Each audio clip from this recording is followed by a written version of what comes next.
আসসালামু আলাইকুম। আমার যে ফার্মটি আপনারা দেখছিলেন ওই ভেঙে যাওয়ার পর আমি আর কোনো আপডেট দিতে পারি নাই, কারণ এই পর্যন্ত কাজই করতেছিলাম।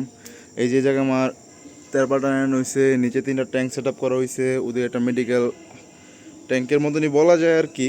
এখন আপাতত ককশিট নেই কারণে বালতি ইউজ করতেছি। এদিকে পাম্প লাগানো হয়েছে। হ্যাঁ, আর একটা খুশির খবর, আলহামদুলিল্লাহ, সবাই মাশাল্লাহ বলবেন। এই যে দেখেন মাছ, আমার যে মেলগুলো এখানে আছে আপনার ডাম্বো মোজাইক ডাম্বোয়া যেটা, হ্যাঁ।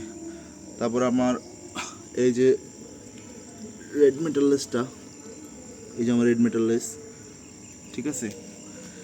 এখানে ফিমেলগুলো সব একসাথে রাখা। এখানে কিছু অ্যালবাইনো ব্লু টপাসের ফিমেল আছে, কিন্তু মেলগুলো মারা গেছে। হ্যাঁ, আর ফিমেলও কয়েকটা মারা গেছে। আলহামদুলিল্লাহ এখন 2টা বাচ্চা আছে, এখন আল্লাহর রহমতে সুস্থ আছে। এগুলো সব আল্লাহর রহমতে সব মাছ অ্যাক্টিভ।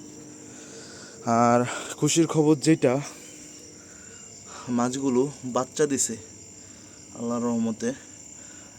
এখানে ডাম্বো মোজাইকের ফিমেলগুলো আর আপনার এই রেড মেটালেসের ফিমেলগুলো ছিল। এখন কোনগুলা বাচ্চা দিছে এটা বলতে পারতেছি না, কিন্তু আলহামদুলিল্লাহ ভালো কোয়ান্টিটিতে বাচ্চা দিছে। তো আজকের মতন এই আপডেট ছিল। দোয়া করবেন সবাই, ইনশাল্লাহ সামনে নতুন ভিডিও আসতেছে।